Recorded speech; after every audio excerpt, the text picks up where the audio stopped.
Hi guys, welcome to Street Eats at Home, and tonight I'm cooking veal Osso Bucco. Now for you people out there that don't know what that is, it's a beautiful Italian casserole, slowly cooked in an oven, eventually in a Dutch oven. I'll show you that later. I've got flour here with salt and pepper, just flour with salt and pepper. Now I'm going to take one of these, and instead of just dipping them in their flour, I'm going to show you, if you've ever cooked this before, you'll work out they curl up once you fry them. So to prevent that, we just make a couple of little cuts around the fat area just to prevent it from curling up. So I've done that. I've done about 3 little slits, and I've got a filleting knife here. This is pretty good to do that. So I'm going to just dredge it. I'll show you one, and I'll do the rest. But when we get back, I'll show you also what to do and how it all comes together. So just coat it very well, because also the flour that's on this veal shank now is going to make the sauce later. It will thicken it with all the beef stock on the wine that I put in. So shake, and that's it. And then I'll do one more just to show you, just so if you didn't see it, I'll do one more. So you got the shank here, just a little slit, not all the way in, a bit, and that's it. And that'll prevent it from curling up when it hits the pan, because once that happens, it's still edible, but they curl up and then it just doesn't look good on a plate when you're serving it. So we'll do that again. Just flour it. Yes, it's the bone. And if any of you are wondering what osso bucco means in Italian, it means bone with a hole in it. Now, it's actually meat here, but that there is the bone, which is the marrow. So once it cooks down and you've got a beautiful casserole dish after the 2.5 hours, you suck the bone. You suck the whole, and it's like chicken stuffing, only in a veal chop. So we're going to do this, and I'll continue doing that, and I'll get back to you when I'm about to cook. Hi guys, welcome back. Now we're up to the frying part of the veal osso bucco. So I'm going to use a bit of oil in the pot, and you want a little bit in there because we've got to fry all that meat that you saw me doing earlier. And this is already hot, so about that. These ones here, you want to fry, and don't overdo it, maybe 2 or 3, because you really need a crust on this. It can't be boiled because the crust is flavour. So about 3, and 3 will be fine. 3's pretty good. So we're going to have to leave that a little bit to get a really good crust on it.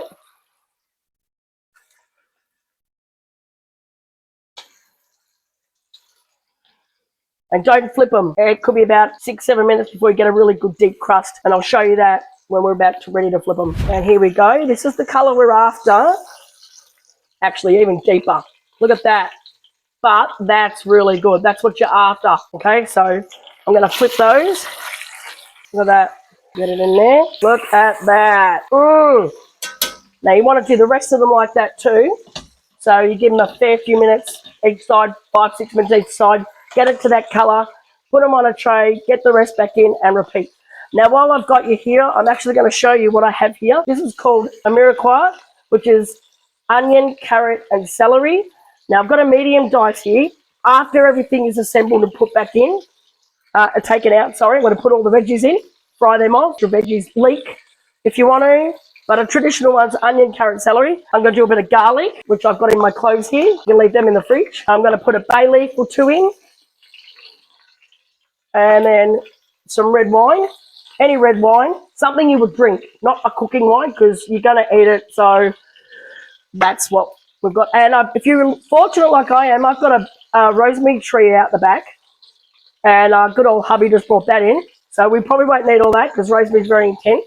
So we would break that and just use maybe half, but then we would break it again and leave half in the pot. You can just leave them like that. You don't have to pull them off because you'll be fishing them out.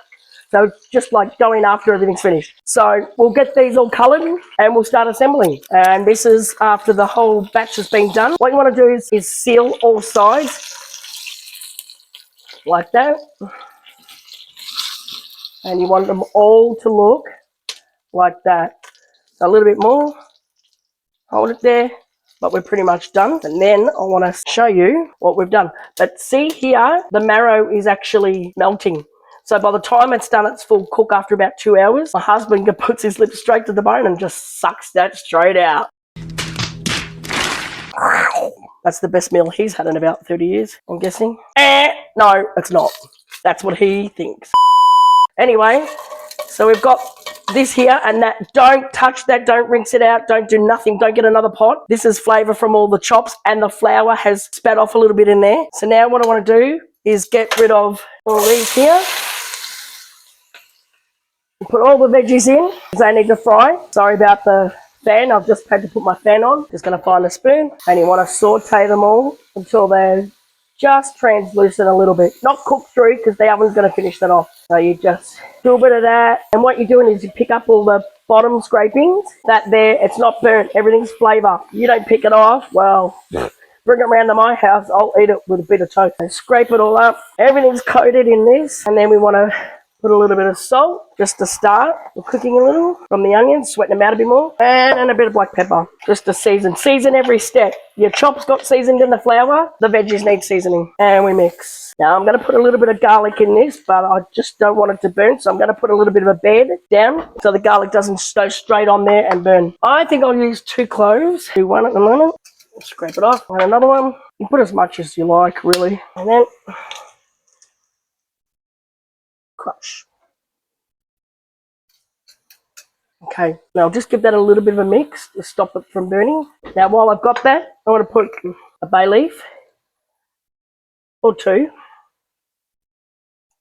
It'll set, you'll be able to retrieve them later on. It'll just add that nice flavour that you want. Put that in there because I want the other flavours and the meat to come back in. So while we're doing that, I'm going to put the meat back in. And just when you think they don't fit, don't worry about it. They'll break down a little and you'll find everything fits nicely anyway. So 1, 2, 3. You can bring a few veggies up if you want. They get their little fry anyway. And then another one, kind of in the holes that you created with the other ones that are missing. Sit there. Nothing's going to burn. You can move things as it comes out of the oven. About half an hour, 40 minutes into your cook, just turn things over. Now what I'm going to do is snap one of them. Just do that. Just throw it in because you want to be able to retrieve them later. This is some good old red wine and I need some stock. 1.5 cups of that. Can I have just a jug please, Steve? Thank you. I'm just going to get some water. If you don't have stock, you can just use some water with some stock cubes. So you can throw them through a mix or just add your water because you do need that liquid to come and help cook. And then I'm just going to break open one of these and crush it over. If you don't have the liquid, you can actually put it into it. Everything will mix through. Everything will cook. You'll get exactly what you paid for at the very end. LOVE. That's all it's about. And you can serve this meal with mashed potato or polenta or rice or noodles. My traditionally one here is served with polenta, and that's where hubby likes it. It's mix it through a little.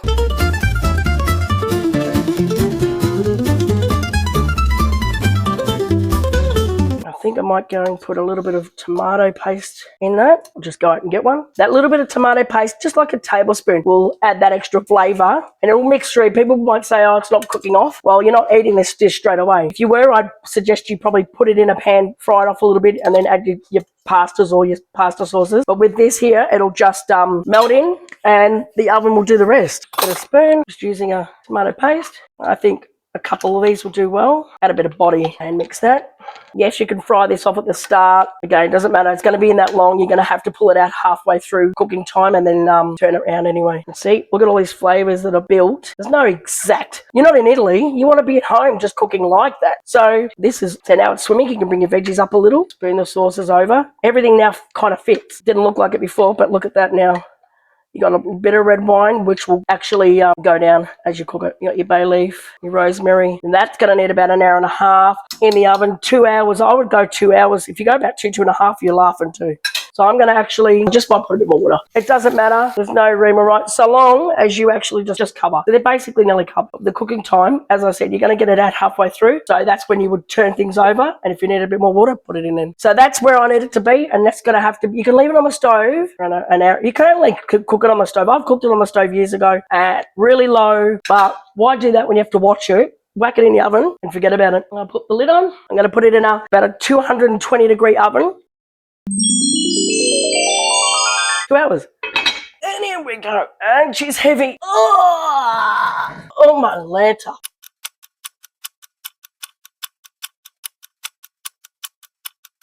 2 hours later. Guess what? The time has come. It's been 2 hours since I put that Osso Bucco on, and this is everything. Come on, Steve, get in and show the guys.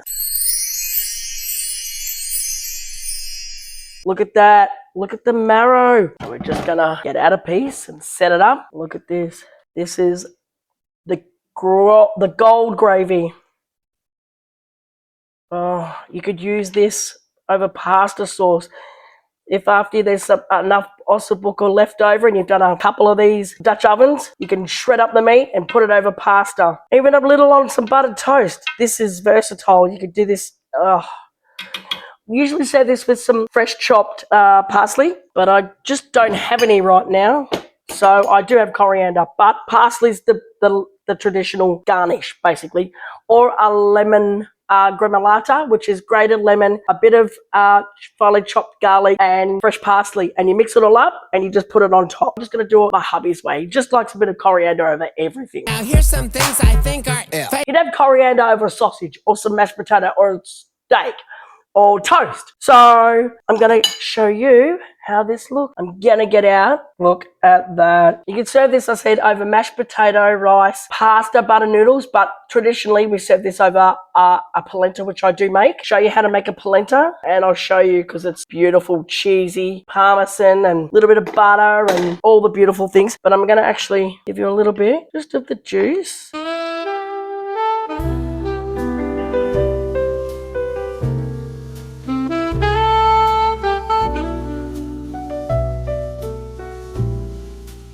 That a traditional Osso Bucco, and look at the marrow in there, for us, is medicinal. You might not be able to see it too much, but all the marrow stays most of the time in the bone. If you look in here, there's a bit of marrow in there. You can still see it. Hasn't disappeared, but the lucky person who gets this chop will be sucking on that bone all day long. So what I'm going to do, give this to Steve for some dinner. I'm going to actually, you know what I'm going to do? I'm just going to go and get my grater. I will just zest a little bit of lemon just over the top for a zing. So I'm just going to zest a little bit because it's fresh. And then I'm going to chop a little bit of lemon. You can serve it on the side for people to have over the top, but it'll just cut through that grease basically that's in there, which is fat is flavour. Anyway, I want to swim in that. So I've got my little bag of coriander. I'll use just a little bit for a garnish. Oh, look at that. Parsley's the traditional, but I've got coriander and I'm just going to use it tonight. And there you have my veal Osso Bucco, which could be for rice, mashed potato, polenta, or just buttery noodles. The smell is to die for. I wish this was smell-o-vision. Now I'm going to get the expert of all the bone marrow in my family. Steve, come and try this. I don't know if I should try it first. No, I won't. I'll let him try it. Now, you know I've been waiting for this all day. Since you said It's you a were going to labour of cook love meal, you know it, that. this is my favourite. I love this. Cuts like butter.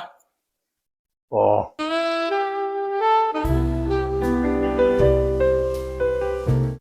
The lemon over the top makes it even better. But look at that. That there is medicine. Yum, yum, yum. And you just lick it out like that. I love that. Off the fingers. You think KFC's finger licking good? Sorry. This is finger good. Don't remember, like, subscribe, hit the notification bell, and Shazzy will bring you more. Now I'm out. going to taste this so he can go off and eat that. I'm just going to let you see. It cuts like butter. So tender. It's hot. Oh